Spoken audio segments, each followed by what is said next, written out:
Hey everyone, Alan here in Milwaukee, Scottish DJ, and I'm doing this video kind of in response to the Brian Redd latest video where he goes off about the Too Cool for School couple at his wedding at the weekend, and it touched a nerve. There's a lot in there that that kind of came to mind and I wanted to address, so I thought, I could write it all down and post it, and or I could do a video, so I'm going to do a video. Anyway, I wanted to just touch on one or two of the things that this brings up, most of which is geared around the fact that, personally speaking, I think people have just seen some bad DJs. I think there's a lot of bad DJs out there, and I think people are... That's what's at the bottom of it all, is that people have seen too many bad DJs and they're determined that their wedding is not going to be one which is going to have a bad DJ. But not knowing anything about our industry, they don't know what the difference between a good and a bad one is. They just know that, they don't want, what they see as the cheesy disco, the cheesy DJ. So they think that by dictating every track and all the tracks you can't play, this will make it right, and that that way they get to choose without having any understanding of what gets people up dancing. So I think that's what's behind it. And I wanted to kind of touch a little bit on a story which happened to me once. Years ago, back in Edinburgh when I lived over there, I got a 13-page fax with requests on it, and there was a lot of songs on there that I would have probably played anyway.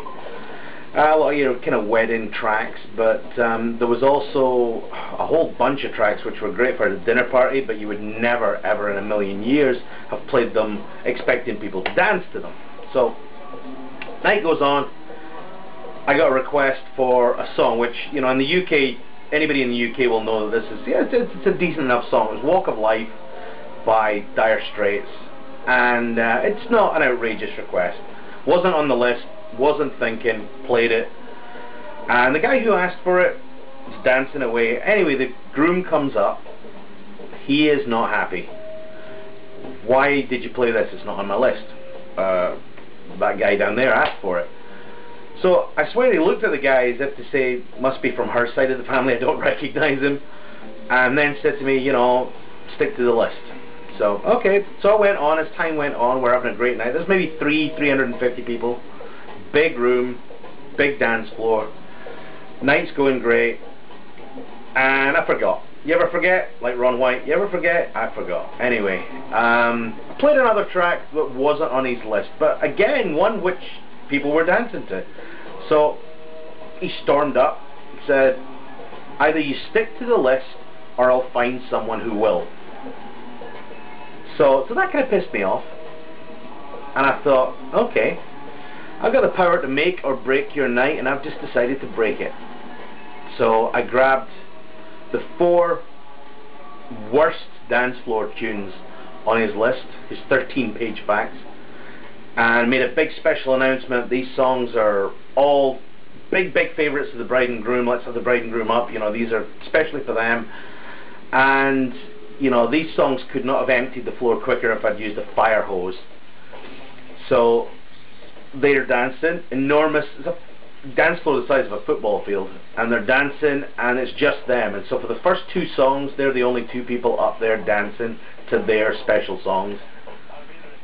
Nobody was joining them because the songs weren't that good. I can't remember what they were, but I think one of them might have been a Seal track, and Seal's great for putting on a dinner party, but you're not going to dance to it. So eventually they had a smart idea, so they went and grabbed another couple to come up. So there's now 4 people dancing awkwardly to tunes that were hard to dance to. By the end of the 4th track, because I made a big point, these next 4 just for them. By the end of the 4th track, he's given me a look that's pleading, please make this stop, make it stop. So I came back with a track that wasn't on his list, which I knew would work. Sure enough, everybody had been starved. They'd been sitting around for 10-15 minutes. They were, they were dancers. As soon as I put them on, everyone came back up. I never heard another word from him. At the end of the night, he came up, apologised for telling me how to do my job, I guess. That's not going to happen every time. But you know, I think I wanted to make a point, and you know, maybe I was wrong, I don't know, but it made a point. But what it does say, for me anyway, the Brian story is that I need to meet my bride and groom. I need to sit down with them at least a couple of times, at least. You know, definitely twice, maybe more if they need more, to find out who they are, to find out what they want, and to let them know, you know, maybe the ideas they've got are not very bright ideas. Maybe well, I don't mean that they're not bright, but maybe they're not the best ideas to make their night go well. And since you've hired a professional, maybe you should listen to what professional has to say. Maybe, just maybe, he knows what the hell he's talking about.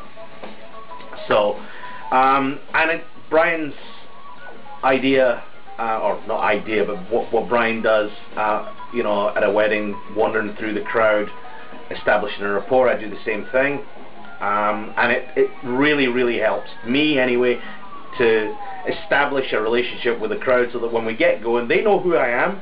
We've met. I've got some of the requests, and so when we get going, at least there's a little bit more of a response than who the hell's that guy up there. So, do not playlists. I agree are hard, but they're also really important. I don't want to accidentally play something which I couldn't possibly know has some sort of negative impact on them. I don't want to play the song which, you know, they were teased about when they were a child, or you know, which maybe might have been the song which they danced to at their first wedding. Who knows? So it's important that we get those. I always say to my clients, just know that if you ask for no YMCA, if you ask for no chicken dance, if you ask for no, you know, typical cheese, there's a very good chance that your guests will want those songs. What are you going to do? Do you allow them to request them or not? And know that if we don't allow certain songs, there's a very good chance that those might be the certain songs that your guests want to hear. So, and it, you know, it's hard for brides and grooms to realize that not all of their friends are as cool as they are. So that's it. That's pretty much all I wanted to say. Practice and enjoy, and communicate. If we talk to our customers, we'll find out what they want, and they'll get the best value for money. That's what I'm about. So you take care, practice and enjoy, and sorry about your crap gig, Brian. See you later.